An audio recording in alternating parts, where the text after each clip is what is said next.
Brian Solis. I am Principal Analyst and Futurist at Altimeter Group, which is a profit company. I am also the author of several reports on digital transformation and innovation, and that's what brings us here today, is to talk about innovation and the changing landscape for customers and businesses. I refer to these times as digital Darwinism, which is basically technology evolves, markets evolve, behaviors also evolve. And to compete, companies are increasingly investing not just in innovation, but new technologies, also growing data streams. To innovate, we have to look not just within our own industry, but also outside industries. For example, Amazon Prime, Netflix, Uber, and Lyft. These are companies that are changing the game for customer experience. They're competing in ways that are changing consumer behaviors, but also their needs, delivering on convenience, personalization, all stitched together by data. So today, throughout this session, what we're going to learn is how Experian is embracing innovation to modernize services and products specific to the growing needs of real-time customers, and also to explore ways in which businesses can empower their new innovation strategies to deliver new generations of products and services for these new generations of customers. Because to win, especially in an era of digital Darwinism, takes understanding the digital customer, but also delivering new experiences and new value that meets their needs in real time. So over the next half hour or so, I'll be joined by Experian executives who are going to explore how smart IT infrastructures combined with R&D, innovative R&D, are paving the way for a new generation of products and services, but more importantly, that are setting the stage for how all companies can be innovative and compete in this era of digital Darwinism. So up first, I'd like to invite Global CIO Barry Liebenson, who recently led a digital transformation project to modernize Experian's business.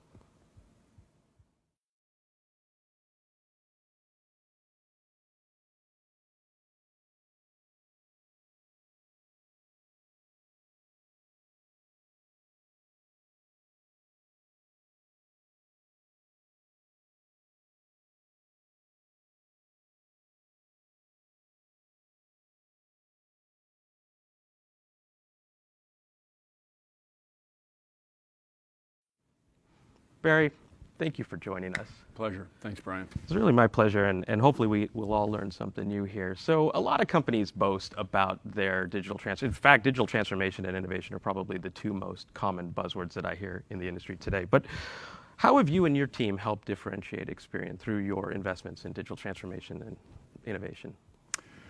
Yeah, so I really have two groups of constituents. I have our outside customers, that we deliver products to, and then we have the internal organization, and both are impacted by a lot of the digital work that we're doing. In the case of customers, we've really seen some dramatic ways in the way customers want to consume information. They're on a digital journey themselves, and gone are the days where we could sort of prescribe how they consume things. They want them in real time. They want large quantities of data. They want to be able to consume it when they want, in the way they want. And that's really changed the way that we've gone to market with a lot of our products. And it's also changed the way we build things. So, an approach that's very cloud native, that gives us flexibility to run in AWS, to run in Azure, or to run in our own private cloud. And the ability to scale these applications and to move them around, and so that we can be as flexible as our customers want us to be. At the same time, enabling the thousands of developers that we have internally to all be moving in the same direction and to be building products and to be able to reuse that technology. So a lot of investments in basically common technology platforms, new ways of doing work, really moving to an agile methodology, and really being able to address customer needs more rapidly. Yeah, certainly, because the customer expectations, I often say that impatience is a virtue these days. How have the evolving needs of the modern credit bureau influenced the way that Experian operates? Yeah, so certainly the ability to do large-scale analytical operations, better decision-making. Customers want the ability to see enormous sets of information, in real time. And previously we would do large computational jobs for them in a batch mode or something like that. And we really have transformed the business a great deal by providing them with the ability to use these tools in real time and to do what-if scenarios and run their own analytical models. Again, these were big changes that we made in the way a lot of our products operated, largely at the request of customers, wanting to be able to move more quickly, removing the friction so that we didn't have to, play a role. They could actually use the tools themselves and run scenarios without, having to have a whole bunch of people holding their hands. Moving the stack so that different levels of technical users would be able to use the technology. So a lot of changes around ease of use, making products more real time, and really sort of addressing customer requirements to take some of the friction out. Right, no small feat, certainly. I'd love to hear how Experian is delivering on these demands. Yeah, so we've adopted a lot of new technology platforms that I think a lot of large corporations are moving towards. A lot of open source technology built around things like containers, like microservices and an API set of strategies. As I said, moving more towards commodity hardware away from proprietary platforms, and also getting everybody to be building products the same way around the globe. So, we operate around the world. We have large development organizations around the world. And to be able to reuse these technology platforms gives us a pretty significant head start in the industry, so that something that we build in the US or something that we build in Brazil can be used in the United Kingdom, or something that we build in the United Kingdom can then be leveraged in some part of Asia. That whole concept of reuse and microservices has really become a big part of our strategy, along with a very much a data center agnostic approach. So we can, we have some customers that want us to keep their data on-prem. We have some customers that want us to cloud enable our applications for them. It's really important that we can address all of those needs. And so the technologies that we've have adopted and the strategy that we've been deploying over the last several years has really been focused at meeting customer needs and flexibility. And I think that flexibility is what's key. It's not just having an agile technology infrastructure, but also an agile mindset to see the needs of the new customer, and also to enable businesses to deliver those against those needs. Yeah, we often talk about the impact that mobile technology has had on our industry. And it used to be that a single release once a year was sort of the expectation. You get one major release and some small point releases. But with agile development technology becoming more pervasive, and with mobile technology, people have this expectation of sort of a much more frequent set of upgrades, new features, and that kind of thing. And we've had to adapt to that type of a model in the enterprise space as well. And by moving to agile and really interacting with customers a great deal, we've been able to really increase the frequency of releases and provide better capabilities to our customers. Fantastic. Well, Barry, thank you very much for joining me. Thanks, Brian. As you could see, Experian is really investing not just in agility, but also future-proofing its data for its business customers as well as its business's consumers. So that's led to some really interesting developments on the product side in terms of innovation and capabilities. So what I'd like to do now is move to invite my next guest, which I think we're going to start getting really specific about not just product innovation, but also notice operational, philosophical mindsets, setting an entire organization in a new direction with vision and purpose. So up next is Experian Group President and Head of Credit Bureau, Alex Lintner. Please come up, Alex.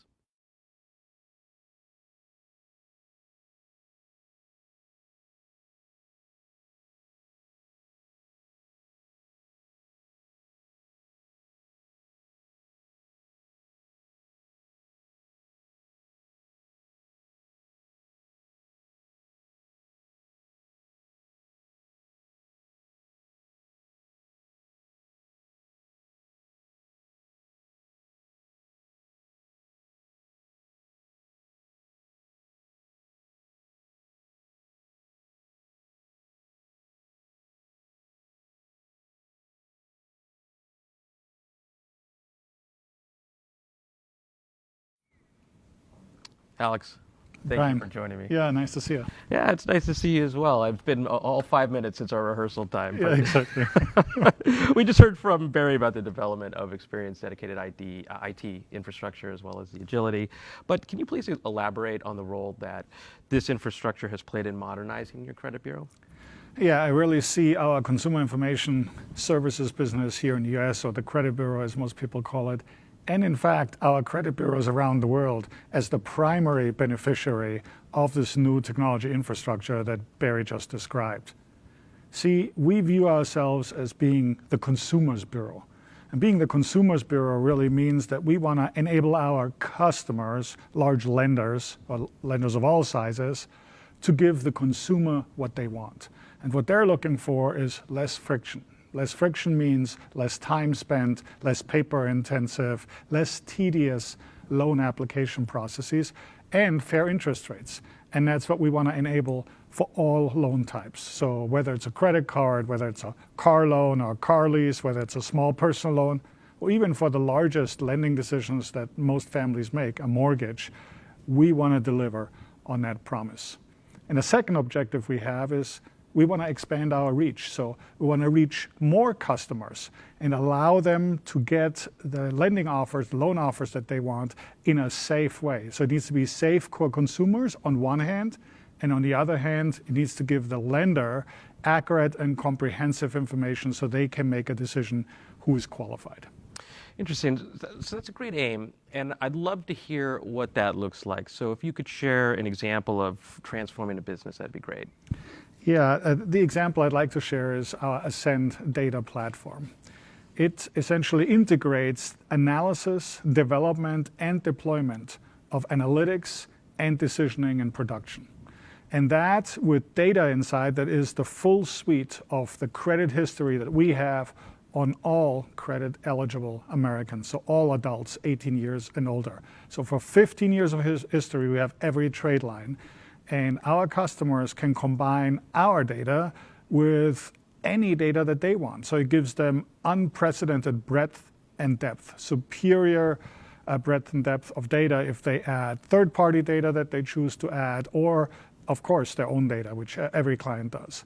And then you can run sophisticated analysis against all of that data in a matter of minutes versus what takes now several weeks for people to perform. And that then unleashes the potential for great efficiency, for greater accuracy, better decisions, which is what our clients want. Absolutely. So I heard there's this innovative new technology called a smartphone, and a lot of us are starting to use it, and certainly Yeah. a lot of the innovators out there that are delivering convenience and basically new examples of customer experience are all based in mobile. So I'd love to hear stories and examples from you of how you're innovating in this space. Well, as you have said, I think I carry mine right out here. They told me not to put it in a pocket because of microphones, but here you go. Our lives depend on these devices now. We organize our personal lives and our professional lives on our mobile devices. And as such, mobile is part of our innovation strategy. And not just to deliver a credit offer. That's too simple now. But to deliver a credit offer together with the right message at the right time, in the right place. So the consumer doesn't have to do what is still normal today, use pen and paper to fill out a credit application with 40 fields, or do all that on their computer and have so many keystrokes. People don't want that anymore. So we have learned how to pre-fill data safely after we authenticate consumers. So that's more convenient for the consumer, and it helps the lenders make smart and fraud-protected lending decisions. Yeah, I think that's important. A lot of times we take things like safety and security for granted on the consumer side of things, but there's a tremendous amount of work that has to happen behind the scenes, and I think that's also a foundation for innovation that deserves more attention. How do you see text for credit improving the customer experience? Yeah, our text for credit solution is a powerful solution for consumers because it allows them to securely bypass pen and paper or keystroke intensive applications on a mobile device. Essentially how it works is they pull up their texting app, their SMS app, and text a keyword to a designated short code, so to a phone number, or it can be less than 7 digits, it could be 5 digits. And when they do that, then they receive an offer. And they can review the offers and go through the offers, choose one, and if they are approved, they then receive an instant decision. Or whether they're approved or rejected, they receive an instant decision. And have then access to the credit via their mobile device. So it revolutionizes the shopping experience for the consumer if those messages and those offers are delivered at the right time, in the right place, with the right message. Alex, I want to thank you for joining me. And before I send you off, I just want to say that as a consumer, hearing that, I mean, that isn't just innovative. That's intuitive and that's familiar. And that does business the way that I'm learning how to interact through all of my favorite apps and services. So thank you very much for your time. Brian, always a pleasure to see you. On that note, we're going to continue along the innovation journey. I'd like to welcome Eric Howler. He's Experian's Executive Vice President and Head of Global Data Labs. This is where I personally like to geek out, especially in a lot of my research these days. He's going to talk about how combining raw data and artificial intelligence led to the creation of a voice-controlled version of this text-to-credit option.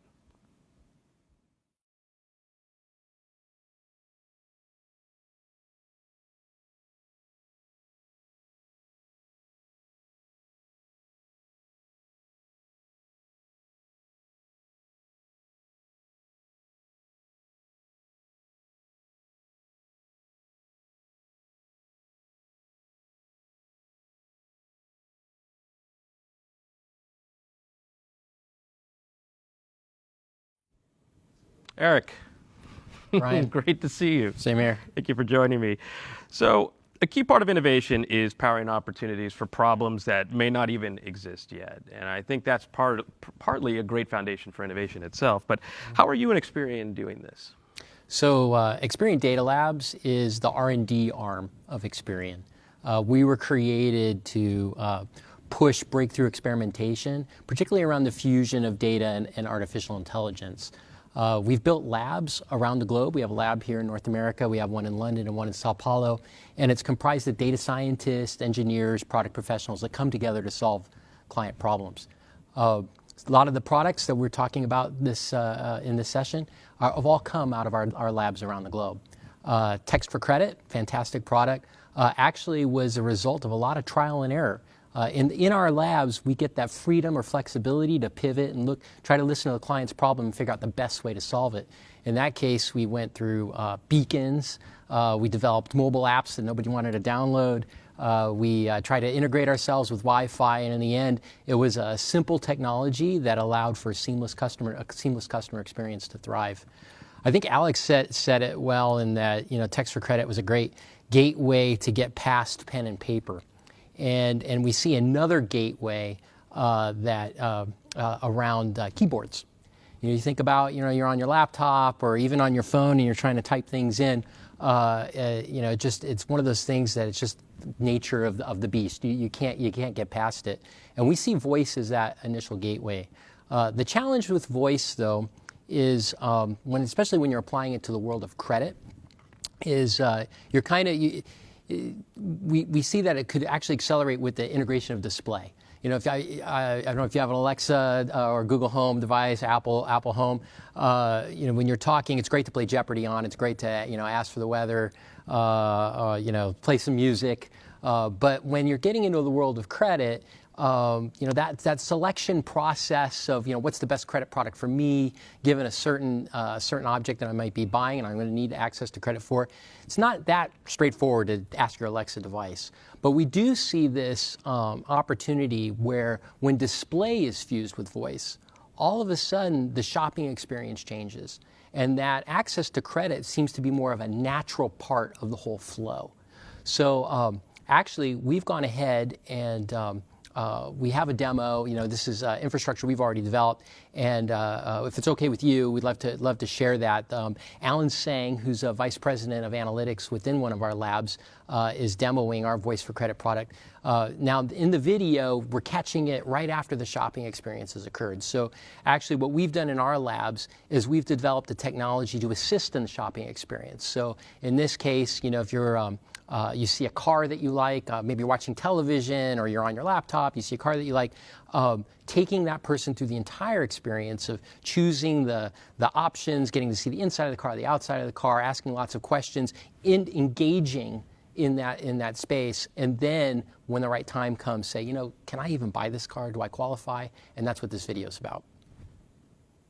Before we seek the best market price, would you like me to check if you are pre-qualified for an auto loan? Yes. Great. Welcome to Experian Instant Credit. With whom do I have the pleasure of speaking with? Alan Singh.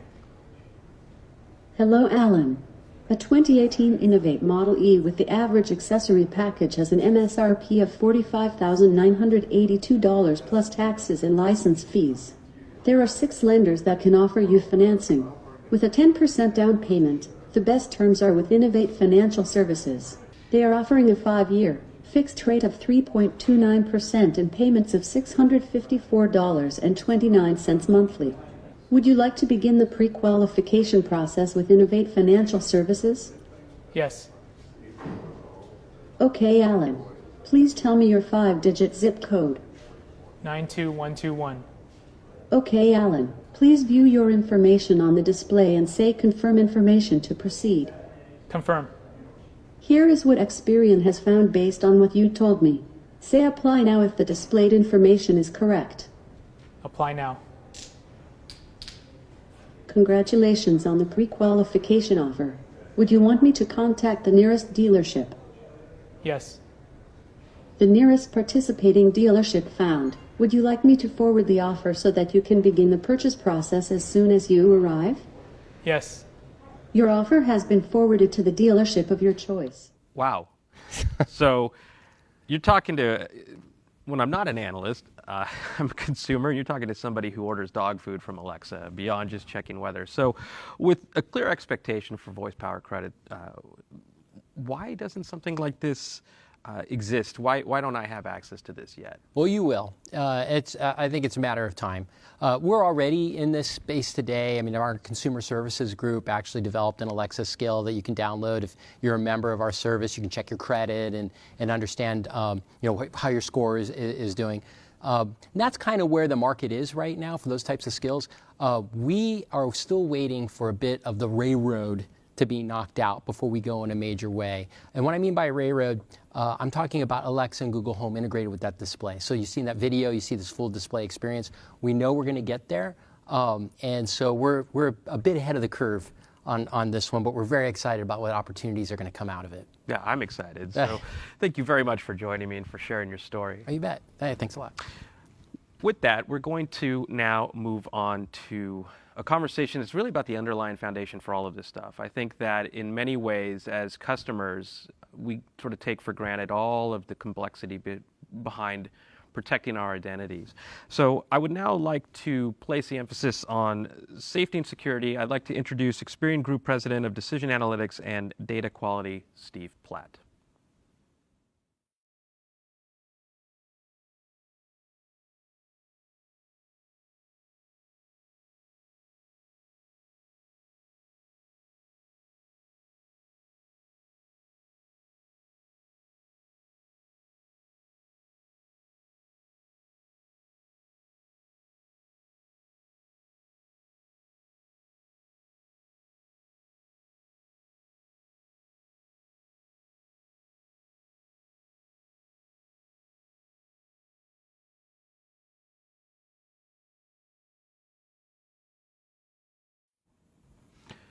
Thank you very much for joining, Steve. My pleasure. So to the average consumer, I think identity is almost straightforward, maybe too straightforward, but it's incredibly complex and sophisticated, especially now as we become more connected, always on, more real time. So I'd love to hear how you're approaching this evolution to identity platforms. So identity, you'd think, would be a pretty straightforward thing, but it turns out identity in the digital world has really changed an awful lot, and in fact changed dramatically in the last 10 years. And it may be helpful to contrast identity in the digital world versus the physical world. Brian, probably like me, you travel an awful lot, you go to hotel rooms, to airports, And you present yourself and you present a credential. You present a driver's license, you present a passport. And the combination of you together with that document is enough to be able to confirm identity. It's not foolproof, but it's certainly enough to confirm identity. That's a lot harder in the digital world. How do you make sure that the person using that mobile phone actually is who they say they are? Very challenging problem. Used to be we would rely on information like names, addresses, mobile phone numbers, social security numbers as a way to confirm identity. What you know was that confirmation. But in the world today where there's data breaches almost every day, it's harder and harder to rely on that information to confirm identities. So then we default to usernames, to passwords, to one-time passwords, a variety of techniques that have created incredible complexity for consumers.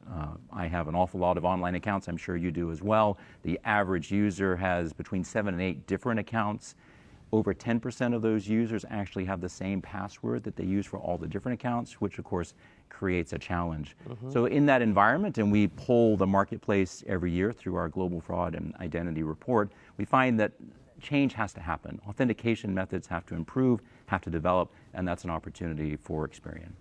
You have consumer needs, and then you have business services. Right. And I'd love to hear how Experian is helping the industry approach authentication in these new ways. Well, as I said, it's a challenging problem for business, of course. How do you present a really frictionless, seamless consumer experience while also providing the security that you need as a business to protect your assets? Very challenging problem. And as I said, the world of fraud and identity has evolved a lot in the last few years. So we believe identity is best solved through intelligence, machine learning, artificial intelligence. Secondly, passive authentication, because consumers don't want to have friction as they use their mobile devices. And thirdly, a combination of different partners that together can create a really strong, solid type of identity authentication system. So it all starts with a technology platform. We've made a whole lot of investments as a company. We've bought very innovative companies. We've partnered with innovative thought leaders with new technology solutions. And we put all those together into a platform we call CrossCore, which is an integration method for our clients to call one-to-many different services depending on the type of transaction they might be using, whether it's e-commerce transaction, a login attempt, a new application. Those partners may be device intelligence. We have that capability ourselves, but there's other providers in the marketplace. Could be document verification, the ability to use your phone, scan in a driver's license, match that driver's license to a facial recognition, also very strong. We partner with companies like Mitek and Accurate that do that. Biometrics, awful lot of biometric capabilities in the marketplace today, whether it's on iPhone or on Android devices, or through partners like Dayon, like BioCatch, that actually look at how you interact with your device to create that level of confidence that you are who you say you are. Identity and authentication is a very complicated space, and we find today that you have to be able to provide a variety of different products and services to get to the level of confidence that businesses require to do business. And as we all know today, as a consumer, I expect to be able to do everything on my mobile phone that I would do in branches or on call centers. I think that's the real magic of what you're talking about here, is that it's incredibly sophisticated. I mean, and disruptive technologies aren't slowing down, and the whole horizon is still in flux and still taking shape. And here you are building an infrastructure to protect identities. So how do you see this evolving focus on identity management impacting businesses? Well, it's a tough challenge for business today, obviously, because consumers expect that completely seamless experience online. The way they interact with social media is the way they want to interact with their banks, their telco providers. But it's a whole lot more risk and opportunity that comes through those interactions with the telcos and the financial services companies. So businesses are challenged. They have to provide the level of security and trust through those interactions, but make it look almost completely invisible to consumers. Consumers still expect that as they do business online, that those organizations are going to protect them. They're going to protect them, they're going to use the latest technologies, but actually not get in the way of the transactions themselves. So very challenging problem. It's an area of continual investment and innovation for our customers that we do business with today. And our strategy is to create platforms and integration methods where we can bring the very best in the industry and bring it quickly. Fraud continues to change. It evolves every single day. And our clients have to be continually mobile, active in how they try different techniques to solve and counter those latest threats. So it's a continuing problem. There is no silver bullet, unfortunately. We'd love for there to be one, but there isn't one. So our strategy is build a great platform, have best-in-class capabilities, and that's our best path to protect business. Wow, Steve, well, thank you very much Brian. for sharing your story. I'd also like to say thank you to Eric, Alex, and Barry once again for also sharing their stories on how the landscape for assessing and verifying credit is rapidly changing. I think the other underlying theme that you've also heard, besides building a smart IT infrastructure and also modernizing products and services, is also having a culture that promotes and fosters innovation, because I think what we've all heard is that the consumer is not slowing down in terms of their adoption of new technologies and new apps and new services, and that bar for customer experience and also immediacy and convenience and personalization continues to rise, and businesses that win in digital Darwinism also have to keep up with, if not get ahead of, those services. So products like text for credit and voice for credit are paving the way for a new genre, a new generation of business services that I think are going to meet those needs and actually create great new experiences in the process for customers. To learn more about Experian and Experian's innovative products, such as text for credit and voice for credit, please visit Experian.com. I'd also like to thank you for being part of our session today. I hope you learned something as I did, and hope to hear from you online and see you soon. Thank you very much.